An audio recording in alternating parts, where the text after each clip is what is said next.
అందరికీ నమస్తే అండి. Welcome to part 2 video. అందరూ కూడా చాలా థ్యాంక్స్ అండి, చాలా రెస్పాన్స్ అయ్యారు.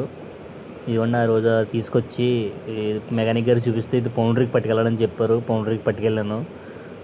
కొత్త సెట్ బేరింగ్ అయిపోయి మొత్తం కొత్త సెట్ వేయించేసానండి. ఇవన్నీ మొత్తం అందులోకి వేసి చెక్కినట్లన్నీ వేసి మొత్తం చేశారు.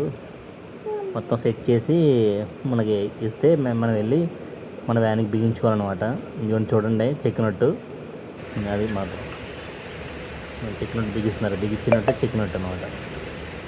మొత్తానికి పాలకొల్లో పని అయితే అయిపోయింది. గురుగారు కూడా చూపించాను. యాక్చువల్లీ మెకానిక్ పని కన్నా కూడా పౌండరీ పని ఎక్కువైంది. గురుగారు అన్నీ చూపించి గురుగారు ఓకే అయిన తర్వాత నేను ఇంకా మళ్ళీ బిగించడానికి స్టార్ట్ అయ్యాను. కొన్ని సామాన్లు రెంచులు అవి కూడా తీసుకొని షెడ్లో బయలుదేరిపోయాను అనమాట. వ్యాన్ గడికి కావాల్సిన సామాన్లు గ్యారేజ్ కూడా నాకు కావాల్సింది తెచ్చుకున్నాను. ఇదిగోండి, ఇది యాక్సిల్. ఇప్పుడు వచ్చేసి ఇక్కడ లోపల ఆయిల్ సీల్ ఒకటి ఉంది, అది కొత్తది తీసేద్దాం. ఇదిగోండి కనిపిస్తుంది కదా, ఈ బ్లాక్ ఈ ఆయిల్ సీల్ తీసేసి కొత్తది వేద్దాం. ఓకేనా?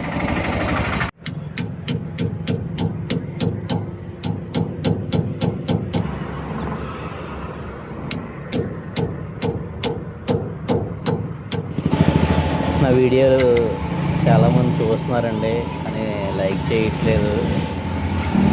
అయితే సబ్స్క్రైబ్ చేసుకోవచ్చు కదా. ఆయిల్ సీల్ వచ్చేసిందండి.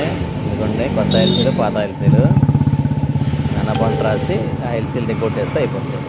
Please like and share and subscribe చేసుకోవచ్చు కదా.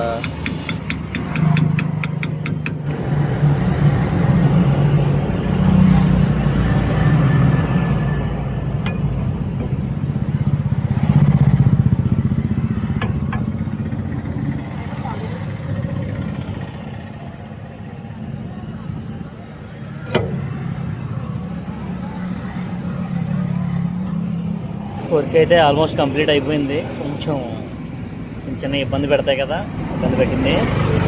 అలాగైతే కంప్లీట్ చేసేసాను. ఇక డ్రమ్ వేసేసి ఇది వేసేసి ఒకసారి ఎయిర్ చెక్ చేసి ఎయిర్ తీసేసి షెడ్కి వెళ్ళి బ్యాక్ ఆయిల్ ఒకసారి చెక్ చేసుకుని డిఫరెన్షియల్ ఆయిల్ అంటారు, అది ఒకసారి చెక్ చేసుకుని దాన్ని బట్టి ఇంకా ఓకే చేస్తాను. ఓకేనా? థ్యాంక్ యూ అండి, థ్యాంక్ యూ. కానీ అదృష్టం. Thank you so much, thank you.